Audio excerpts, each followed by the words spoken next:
Nesse vídeo eu quero trazer uma reflexão para você que está assistindo, que é por que o brasileiro ele é tão viciado em apostas online. E eu poderia chutar que ele é o principal povo de todas as nações que está cada vez mais envolvido nesse tipo de jogatina, e por isso que isso vem crescendo bastante no Brasil. Recentemente eu vi vídeos e relatos de pessoas que estão sendo influenciadores, estão sendo cada vez mais abordados por esse tipo de jogatina, são sendo incentivados a repassar para os seus espectadores, a incentivá-los a entrar nesse tipo de jogo tão viciante e tão perigoso. Então eu vou trazer uma reflexão aqui e espero que, para mim, faz muito sentido, espero que faça sentido para vocês também. Primeiro motivo que eu diria do porquê que o brasileiro é tão viciado em apostas online é pela própria vida, o estilo de vida que o brasileiro leva há muitas e muitas décadas. Bom, de todas as pessoas que eu já conversei no podcast Neurotônico, várias falando sobre questões tributárias, uma coisa que ficou bastante óbvia para mim é que o Brasil sofre de um problema sério de tributação. Mas o que isso tem a ver com tigrinho, com jogo de aposta online? Tem tudo a ver. Acompanhe o raciocínio. Primeira coisa, o Brasil ele é um dos poucos países que taxam de forma elevada a renda e o consumo. E o que isso significa? Que países como, por exemplo, os Estados Unidos, eles são muito mais focados em taxar a renda, mas o consumo ele é pouco taxado. Significa que a pessoa que ganha menos não é tão penalizada assim. E aqui no Brasil, a pessoa precisa ser rica para conseguir bens de consumos básicos. Vamos pegar um atendente do McDonald's. Esse atendente ele tem um determinado salário lá nos Estados Unidos e um determinado salário aqui no Brasil, o mesmo atendente da lanchonete. E pelo levantamento que eu fiz, eu vi que para que este funcionário do McDonald's dos Estados Unidos possa comprar um iPhone mais novo, ele precisa de 2 semanas de trabalho. Então, com 2 semanas de trabalho, ali no McDonald's, ele consegue comprar um seu iPhone novo. Já este mesmo funcionário aqui no Brasil precisa trabalhar 24 semanas, ou seja, 10 vezes mais, equivalente a mais ou menos 6 meses de trabalho pelas contas para conseguir comprar este mesmo iPhone. Então veja que existe uma grande discrepância aqui. Isso vale para tudo. Por exemplo, quando você tem que comprar um saco de arroz no mercado, digamos que custa R$40. A gente sabe que R$20 desses 40 é só imposto. Se a tributação sobre o consumo fosse mais reduzida, você venderia, vamos supor, este mesmo arroz por 20 e pouquinhos reais, o que beneficiaria justamente aquela pessoa que ganha menos. A pessoa que ganha mais também não vai comprar o dobro de arroz só porque custa metade do preço, compreendeu? Mas a pessoa que ganha uma renda familiar menor, que ganha menos, ela teria mais condições de comprar mais alimentos ou alimentos de melhor qualidade. Então, existe uma espécie de mão invisível que esmaga a população brasileira. Muitas pessoas, por exemplo, podem aproveitar isso que eu estou falando e falar assim, mas a gente sabe que o problema não é só inflação, o brasileiro está ganhando mais, porque lá em 94, quando o salário mínimo era R$70, 80, 90 reais, a inflação também era outra, né? Dava para comprar menos sacos de arroz naquela época. Ok, se você fizer uma comparação simplista do tipo, com o salário mínimo no início do Plano Real em 94, para o salário mínimo hoje em 2024, ou seja, 30 anos depois, quantos sacos de arroz você consegue comprar?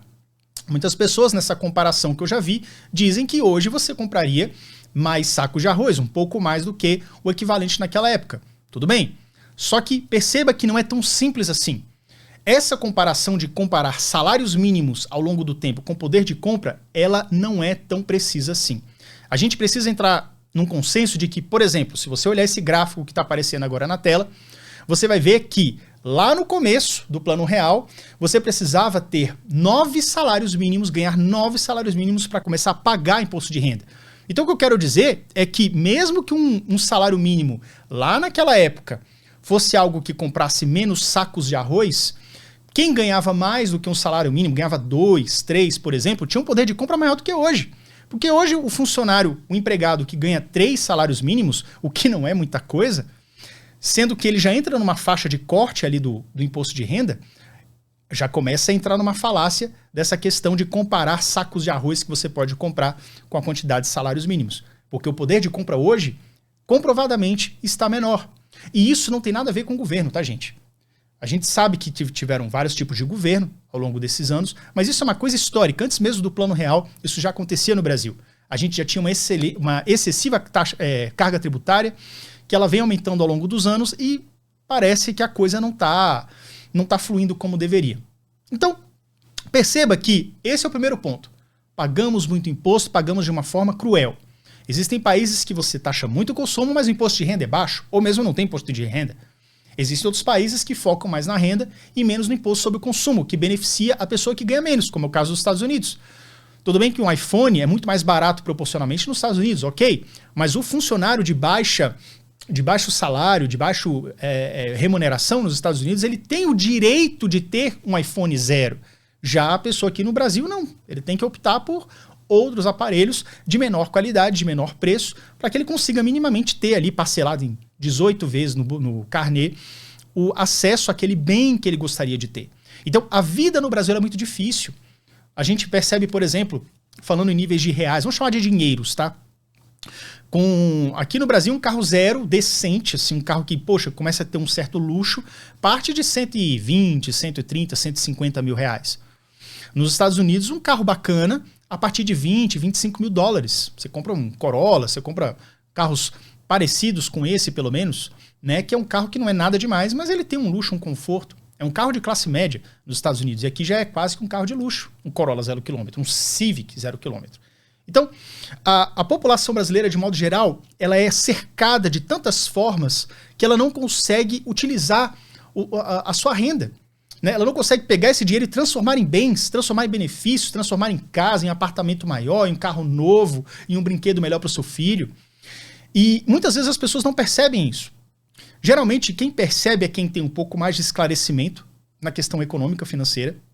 É quem já viajou para fora, conhece outras realidades e fala assim, cara, como a gente está atrasado nisso. Agora, o brasileiro padrão, o brasileiro médio, é uma pessoa que ele não tem acesso a isso, esse tipo de comparação.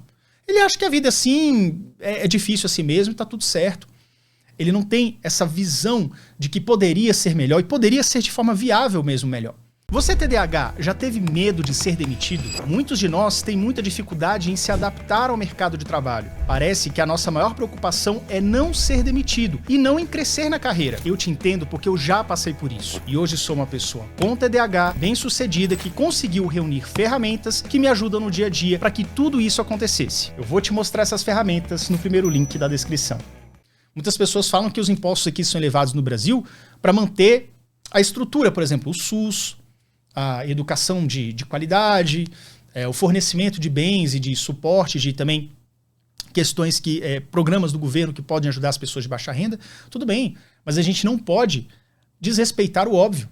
Porque se a população brasileira de classe mais baixa, menos favorecida, tivesse menos carga tributária para adquirir seus bens e menos carga tributária também para pagar os seus impostos devidos, né, o imposto de renda que é retido na fonte, sobraria mais dinheiro para ela ter outros direitos e poder acessar outras coisas. Talvez até uma pessoa que ganhe 3 salários mínimos possa ter, de repente, um plano de saúde, se assim puder, se assim desejar, dependendo cada vez menos da saúde pública. E outra coisa, ainda falando em economia, que é um dos pilares da questão dos jogos eletrônicos, do motivo dos jogos eletrônicos serem tão difundidos no Brasil, a gente não pode esquecer também que é o conceito da curva de Laffer. A curva de Laffer, você pode ver esse conceito por aí, ele diz que existe um ponto, um cruzamento, um ponto ótimo, ideal, onde o quão mais o governo pode aumentar os seus impostos e o quanto que ele vai arrecadar. Chega um momento que o imposto ele fica tão excessivo que acontecem duas coisas. Ou as pessoas param de consumir, assim, cara, eu não vou comprar esse carro está custando 120 mil. Né? Hoje em dia a gente sabe que a classe média brasileira muito dificilmente está conseguindo comprar um carro. Né? Então esse carro ficou muito caro, e boa parte desse preço é imposto. Né? Sei lá, 35%, 40% do imposto. Um carro de 120 mil, cara, são 50 mil reais de imposto. E aí o cara não tem direito, não tem acesso àquele bem. E aí ele vai reciclando e reaproveitando carros usados, que é o que dá. É o que dá para comprar. Então, curva de Laffer, você para de consumir, porque o preço ficou muito alto, ficou inacessível. Ou você contrabandeia, que é o jeitinho brasileiro de fazer, de ter acesso às coisas. Tipo assim, eu vou tentar ter acesso de alguma forma. Isso acontecia, por exemplo, também nos sites que vêm da China. Né? Aumentou-se recentemente o imposto com a prerrogativa de proteger o comércio local, nacional e tudo mais, sendo que, na verdade, não facilitou. As coisas no Brasil continuam sendo caras e para quem queria ter uma fuga, para ter acesso a algum tipo de produto, mesmo que de menor qualidade, a um preço um pouco mais justo, ficou mais difícil também. Então, de regra geral, o Brasil sempre foi assim. Foi uma nação que prejudica muito os seus filhos. Não existe realmente, na minha opinião, um plano para que a gente saia disso.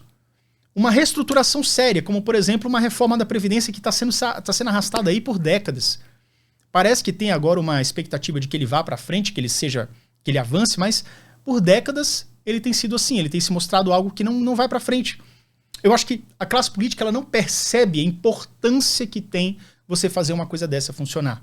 Você ter você passar com algo como a reforma tributária, né? Então essa reforma ela vai ser muito importante para que o brasileiro não seja tão esmagado pelo seu sistema, né? Claro, se realmente estiver interessado em ter uma redução geral dos custos operacionais, de impostos e da carga tributária de uma maneira geral, que é o que o Brasil precisa. Um outro ponto é que, a partir disso tudo que eu narrei, a pessoa fica numa certa angústia. Pô, ela só trabalha para pagar boleto, ela só trabalha para sobreviver, e aí ela tá indo no mercado, as coisas estão subindo de preço, as coisas deram uma piorada da pandemia para cá, porque no mundo inteiro as coisas inflacionaram, né? O que era esperado, porque se você reduz a produção e o consumo permanece igual, ou o consumo aumenta, o resultado natural disso é uma pressão para que os preços subam. E nunca mais diminuiu. Então tudo subiu e dificilmente a gente teve alguma redução. Coisas pontuais, mas não que realmente desse um alívio no bolso do trabalhador, que fica refém desse tipo de inflação e de uma alta carga tributária que esmaga principalmente os mais pobres. E aí você vê uma situação dessa que algumas pessoas, dizem que cada um tem seu preço. Tem as pessoas que não têm preço nenhum e tem as pessoas que têm preços de diferentes níveis. Se você analisar a situação, talvez por isso as pessoas podem se ver na obrigação de ter mais de um emprego, né? Tem professor que dá aula de manhã, tarde e noite, para conseguir ter uma renda extra. Tem pessoas que trabalham em determinada empresa, mas também tem um negócio por fora, ou seja, faz um bico, alguma coisa assim. Tem pessoas que têm um emprego legal, mas fazem Uber na ida e na volta para ajudar na renda familiar também, de alguma forma. Então, ou você se reinventa para conseguir ter uma renda extra, ou você pode, de repente, dependendo da pessoa, da índole e tudo mais, da circunstância, acabar indo para o mundo do crime, da marginalização. Isso também é um problema que está intimamente ligado a essa questão dos impostos. Veja como uma coisa vai trazendo a outra. Porque a própria alta criminalidade do Brasil, ela vem da impossibilidade da pessoa minimamente, de maneira lícita, ter uma chance aceitável de ter seus bens, de construir alguma coisa. Você realmente tem muito mais dificuldade de ter uma casa própria do que uma pessoa de um outro país que tem uma situação mais próspera. E você pode notar que os países que têm maior taxa de criminalidade, de morte, de homicídio a cada 1000 habitantes, são países que estão em situações difíceis, situações econômicas difíceis. São países que são mais degradados pela sua economia, tem uma alta inflação, tem uma situação de miséria do seu povo, e aí o índice de criminalidade aumenta. E aí vem um outro fator, que eu estou enrolando para falar, mas que eu acho que faz sentido, que é o próprio jogo online. Então você tem os jogos de apostas, você tem esse jogo de tigrinho, você tem esse negócio de Blaze. E o que são esses jogos, afinal? São jogos que mexem muito com a psique humana, que mexem com o vício. Se você, por um lado, é a mercadoria do TikTok, ou seja, você assiste a publicidade que toca no TikTok, ou seja, você é a mercadoria, sua atenção é a mercadoria. Eles fazem de tudo para você viciar naquilo. Um jogo do tigrinho, por exemplo, ele faz literalmente isso de maneira ativa com você. Ele extrai o seu próprio dinheiro. Não utiliza uma publicidade para isso, que é uma coisa que rende menos. Agora extrai justamente do seu bolso. Conheço pessoas, em vários casos aí, que se endividaram completamente, que começaram apostando 10, 50 reais por dia e, de repente, se viram completamente endividadas. Então, endividado assim, de dever 50, 100 mil reais, ter que vender carro para pagar dívida e por aí vai. Então veja que é uma coisa séria, porque você vê uma situação onde o brasileiro se vê encurralado e aí ele começa a fazer de tudo. A pessoa que não tem muito um conhecimento financeiro, que não tem um estudo, ele não sabe o que fazer para conseguir ter uma renda maior, ele vai apostar mais em Mega Sena, por exemplo. Ele vai entrar mais nessas promessas de dinheiro fácil. Ele vai entrar mais nesse negócio de tigrinho, de coisas que estimulam a sua dopamina de forma geral, né? Que deixe você viciado, você cada vez mais deixando dinheiro naquela plataforma. que elas são feitas para isso, é um jogo de azar e não tem esse nome por acaso. Então a baixa instrução do brasileiro médio, somada a esse desespero econômico, essa dificuldade de poder fazer alguma coisa com o pouco dinheiro que ele não tem direito a ter um carrinho velho, por exemplo, tá cada vez mais difícil, faz com que ele tome medidas drásticas como essa, acreditando que vão ganhar, vai apostar 50 e vai voltar 5 mil no tigrinho. Né? E você sabe muito bem que você vai perder tudo. E veja também que, falando de política, perceba que esse tipo de assunto que eu estou falando aqui para vocês, de como a redução dos impostos, né, a redução e a humanização dos impostos não está no radar da classe política. Você não vê muitos políticos falando sobre isso, prometendo numa época da eleição, falando assim, então nós vamos diminuir o imposto, porque é isso que vocês precisam para começar a viver, para começar a ter direito a ter bens, para começar a prosperar, para poder comprar sua casa, para poder não ser despejado, para poder fazer essa economia circular.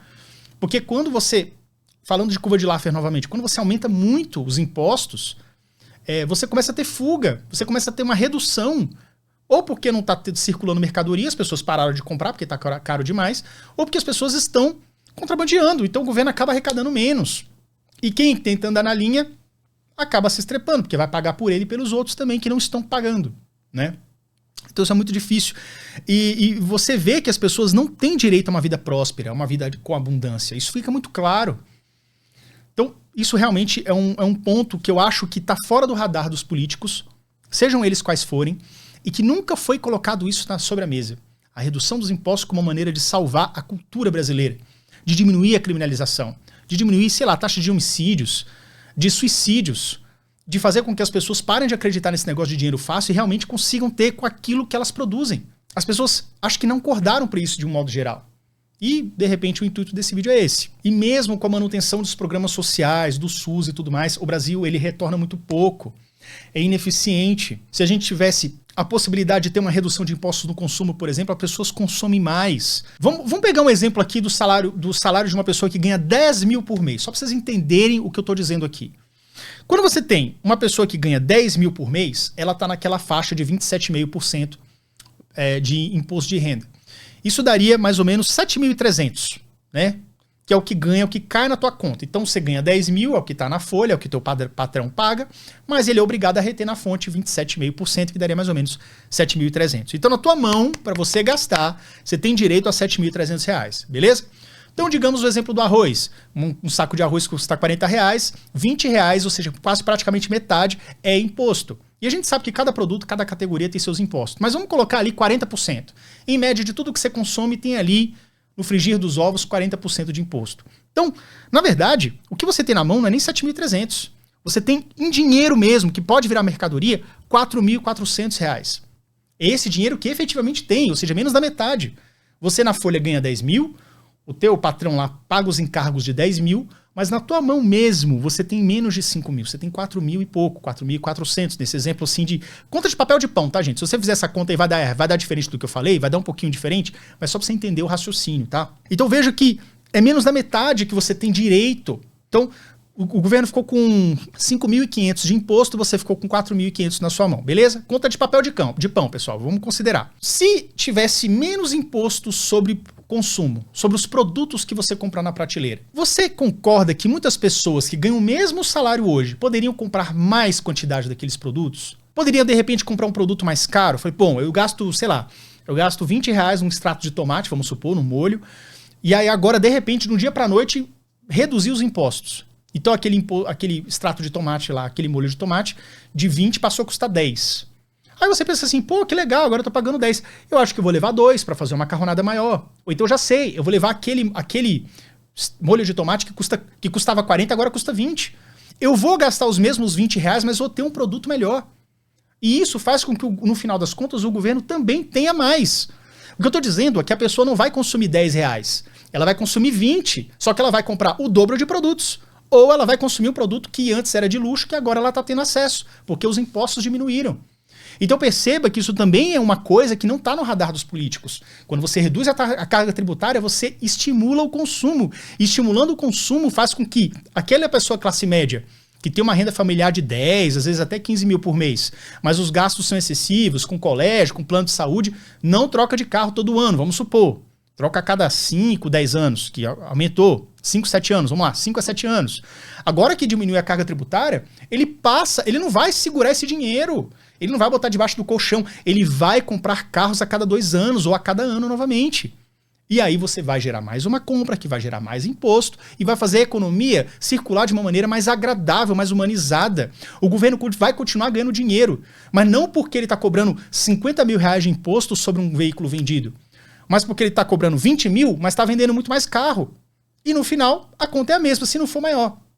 Então veja que esse tipo de coisa não está no radar da população média e não está no radar dos políticos e realmente pode fazer uma grande diferença. Veja que mesmo com todos os programas sociais que são importantes e fundamentais, com todo o gasto com a máquina pública, que também eu acho excessivo, mas tem coisas que a gente não deve cortar de forma alguma, se você tiver uma nova política tributária, algo que realmente favoreça a felicidade, o consumismo, fazer com que as pessoas tenham a vontade de ter uma coisa melhor, consigam comprar mais um veículo, consigam ter uma casa melhor, isso naturalmente faz com que a circulação de mercadorias e bens e serviços aumente e que o governo aumente sua arrecadação também, como eu acabei de falar. Então, o que me deixa mais assustado é que esse tipo de jogo, que é onde as pessoas muitas vezes fogem para tentar uma renda extra, mas acaba só se estrepando, é algo que eu acho muito perigoso na atual conjuntura econômica do brasileiro. Eu acho que liberar isso é muito ruim. Olha só, cara, não apenas as pessoas não estão falando sobre isso, esse ponto que eu estou dizendo, eu não sou dono da razão, mas eu acho que faz sentido o que eu estou falando. Eu gostaria até de ter o comentário de vocês. Mas eles estão interessados em liberar o jogo. Essas casas de apostas, esses cassinos online que são jogos de azar. Então o governo pensando assim, cara, vamos liberar esse negócio, porque aí as pessoas vão começar a jogar, não vai ser mais crime, não vai ter mais problema, e aí a gente ainda pega X% de imposto sobre cada jogo. Cara, isso vai afundar. Olha só que preocupante. Saiu uma pesquisa recentemente dizendo que mais ou menos 20 a 25 milhões de brasileiros estão jogando o jogo do Tigrinho. Pessoas até que recebem, por exemplo, auxílio do governo, bolsa de alguma forma, bolsas municipais, estaduais ou mesmo federais, pegam parte desse dinheiro para jogar em apostas online e perder tudo. Porque é o resultado final disso. Você pode ganhar uma coisa ou outra, mas no final ele faz um jeito que você dobra a aposta e você perde tudo. É isso que acontece no final. Então veja, gente, e esse dinheiro não fica aqui. A maioria desses jogos online, esses cassinos online, como são proibidos no Brasil, eles atuam de maneira virtual, eles entram através de servidores que não estão no Brasil, que estão em outros países, e esse dinheiro simplesmente que você passa o cartão, você faz o Pix, sei lá, esse dinheiro desaparece, esse dinheiro vai para paraísos fiscais, esse dinheiro sai do mercado nacional. Dizem que as apostas online nos últimos 2 anos, eles já subiram e já representa 1% do PIB. Ou seja, o Brasil está empobrecendo. Sabe um ralo que você vai abrindo, você tem uma banheira grande de água, aí tem um buraquinho. Buraquinho não dá nada. Aí esse buraquinho vai aumentando, vai aumentando, vai aumentando. Esse ralo também vai aumentando. Vai drenando o dinheiro, a saúde do brasileiro. O brasileiro está mais endividado por conta desses jogos. O dinheiro que é arrecadado, né, por essas empresas aí que ninguém sabe quem é o dono, vai para paraíso fiscal, né? Blaze, esses negócios também que já foi até proibido pela justiça. E agora o governo, em vez de tentar pensar de uma outra forma, tipo assim, cara, beleza. Por que o brasileiro está tão viciado nisso? Por que nós somos uma das poucas nações que realmente está mergulhada em jogo online? Parece que o brasileiro médio não tem mais nada para fazer. Ele dorme e acorda pensando em jogo online. E aí, em vez de tentar entender o que está por trás e criar uma ferramenta para mudar, toda a classe política, tá? O executivo, o legislativo, o judiciário, eu acho que não está no radar deles isso. Eles simplesmente querem tributar. Eles pensam assim, porra, olha só, cara, tem uma grana indo para fora do Brasil. E se a gente tributar isso, legalizar e ficar com X% para aumentar a arrecadação? Cara, é um absurdo. Porque não vai melhorar a situação do povo. Mais pessoas vão acabar jogando nisso. Isso é feito para te viciar, isso é feito para você perder. Não é regulamentado atualmente porque, na verdade, é proibido, né? Eles estão querendo regulamentar para revoltar, né? Isso aí, revoltar não, gente. Para retornar essa questão dos jogos, agora legalizados, com fins arrecadatórios. E que vão predar a saúde financeira do seu povo mais e mais. Já representa 1% do PIB. Gente, é muito dinheiro. Você tem muito mais gente... Olha, parece que na Bolsa Brasileira, na Bovespa lá, que agora é B3... Tem 4 milhões de pessoas que investem na B3, que fazem investimentos em ativos, em ações, que mexem com coisa séria, com ativos sérios. E 25 milhões, gente, um número muito maior, 25 milhões de pessoas jogando jogos online com promessa de dinheiro fácil, que você vai botar 50, vai botar 50 mil, não vai. Então veja que isso realmente, para mim, é muito preocupante. Então, o brasileiro, que já não via muita luz no fim do túnel, parece que vai ficar refém de aposta, né? Pelo menos o brasileiro que tem menos instrução ou que tem mais propensão a se viciar. E eu falo também dos TDAHs. Os TDAHs têm mais propensão a se viciar em tudo. Em açúcar, em álcool, em jogos, em drogas, tudo que mexe com a questão de mudança abrupta ou de produção abrupta de dopamina e outros neurotransmissores. Isso é muito preocupante. Isso é uma questão de saúde pública, isso é uma questão financeira. E aí eu volto lá no começo. É necessário fazer uma estruturação geral, é necessário que a classe política como toda analise isso, esse perfil, por que isso está acontecendo, e realmente faça alguma coisa. Tome uma atitude no sentido de não liberar esse negócio, cara. Não é liberar e legalizar. Eu acho que, por enquanto, tem que permanecer bloqueado de alguma forma, mas procurar entender o que está por trás disso. É uma reforma profunda na nossa cultura. Enfim, é isso. Deixe seus comentários. Espero que tenham gostado desse tipo de vídeo. E vejo vocês no próximo. Valeu, até logo. Tchau, tchau.